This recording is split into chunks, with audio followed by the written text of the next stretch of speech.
Welcome to தமிழில் உயிரியல் 10ஆம் வகுப்பு அலகு 12 தாவர உள் அமைப்பியல் மற்றும் தாவர செயலியல். நம்ம இன்னைக்கு கிளாஸ்ல என்ன பார்க்க போறோம்னா ஒளிச்சேர்க்கை நிறமிகள். இப்ப தியரிக்கு வாங்க. ஒளிச்சேர்க்கையில் ஈடுபடும் நிறமிகள் ஒளிச்சேர்க்கை நிறமிகள் எனப்படுகின்றன. 2 முக்கிய நிறமிகள் உள்ளன. இந்த லைனை கவனிங்க. நம்ம ஒளிச்சேர்க்கை நிறமிகள்னா இவ்வளவு நேரம் யார சொல்லிட்டு இருக்கோம்? குளோரோஃபில மட்டும்தான் சொல்லிட்டு இருக்கோம். ஆனா இந்த இடத்துல என்ன கொடுத்திருக்காங்கன்னா 2 முக்கிய நிறமிகள் உள்ளனன்னு கொடுத்திருக்காங்க. அது என்னன்னு பார்ப்போம் வாங்க. அவை முதன்மை நிறமிகள் மற்றும் துணை நிறமிகள். இதுல யார முதன்மை நிறமின்னு சொல்றாங்க, யார துணை நிறமிகள்னு சொல்றாங்கன்னு பார்ப்போம் வாங்க. இந்த லைனை கவனிங்க.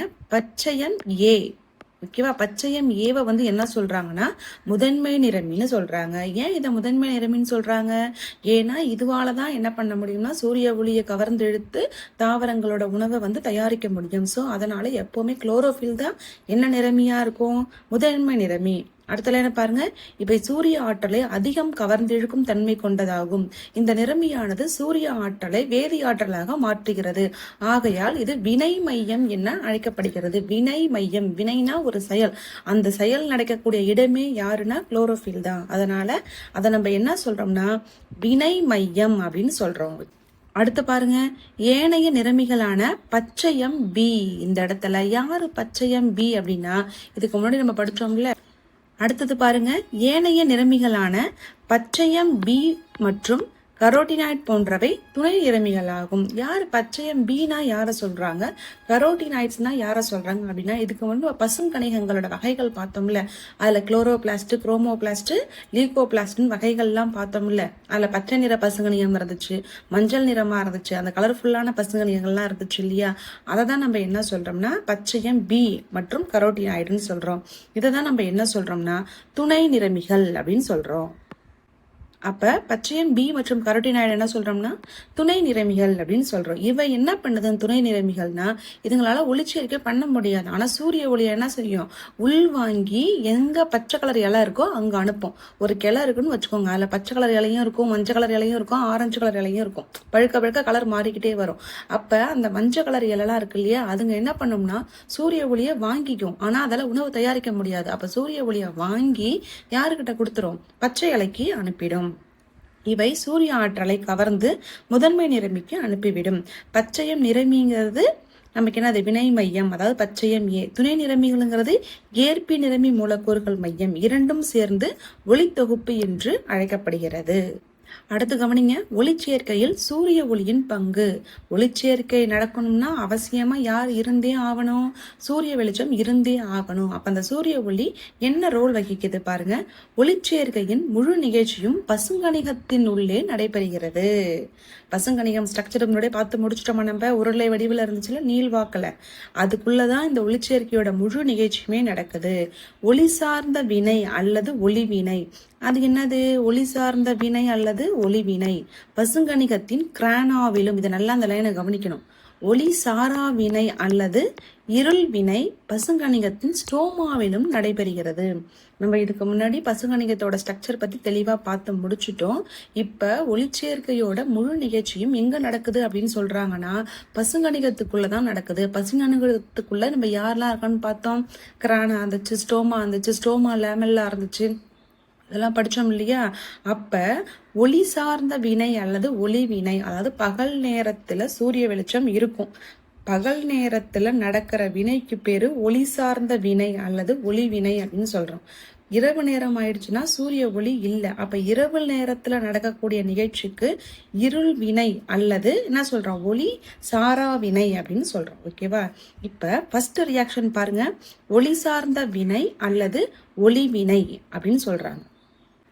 இப்ப ஃபர்ஸ்ட் பாருங்க, ஒளி சார்ந்த வினை அல்லது ஒளி வினை, அதாவது ஒளி இருக்கும் போது நடக்கிற வினை, ஒளியை சார்ந்து நடக்கிற வினை. இதுக்கு இன்னொரு பேர் ஹில் வினைன்னு சொல்றாங்க. ஹில்லுங்கிறது சயின்டிஸ்டோட பேர். அவர் கண்டுபிடிச்சதுனால அவர் பேரே ஹில் வினை அப்படின்னு சொல்றாங்க. இது ராபன் ஹில் 1939. ஸோ ராபன் ஹில்ங்கிற சயின்டிஸ்டால தான் ஃபர்ஸ்ட் இந்த ஒளிவினைங்கிறது கண்டுபிடிக்கப்பட்டது. இந்நிகழ்வு சூரிய ஒளியின் முன்னிலையில் தைலகாய்டு சவ்வில் நடைபெறுகிறது. ஓகேவா? அடுத்து வாங்க.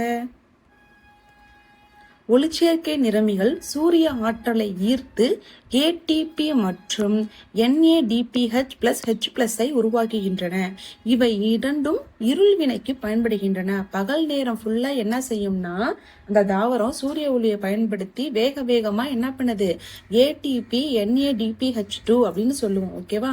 இது ரெண்டுமே பார்த்தோம்னா நமக்கு ஒரு எனர்ஜி மாலிகுல்ஸ், சரியா? ஒரு சக்தி கொடுக்கக்கூடிய ஒரு மாலிகுல்ஸ், ஒரு மூலக்கூறு. தாவரங்கள்ல சக்தி அளிக்கக்கூடிய மூலக்கூறுகளை வேகமா தாவரம் என்ன பண்ணுது, பகல் நேரத்துல சூரிய ஒளி இருக்கும்போது எவ்வளவு உற்பத்தி பண்ண முடியுமோ அவ்வளவும் பண்ணி வச்சிருது பகல் நேரத்துல.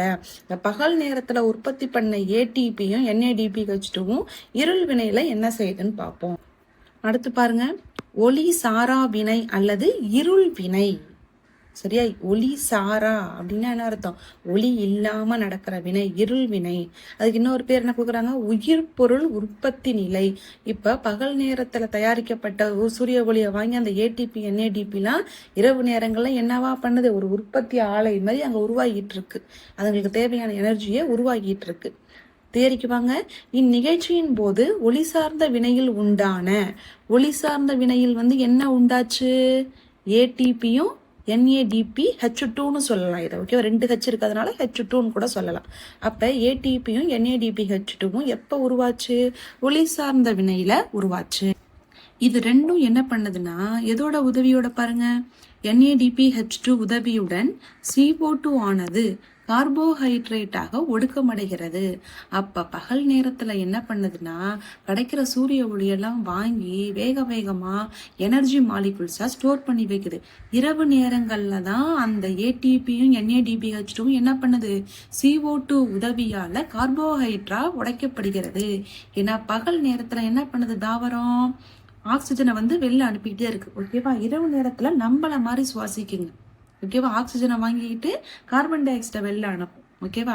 அப்ப அந்த CO2 உதவியால அந்த ATPயையும் NADPH2வையும் கார்போஹைட்ரேட்டா ஒடுக்கமடையுது. இது பசுங்கணிகத்தின் ஸ்ட்ரோமா பகுதியில் நடைபெறுகிறது. இது கேட்பாங்க, நீங்க பாத்துக்கணும்.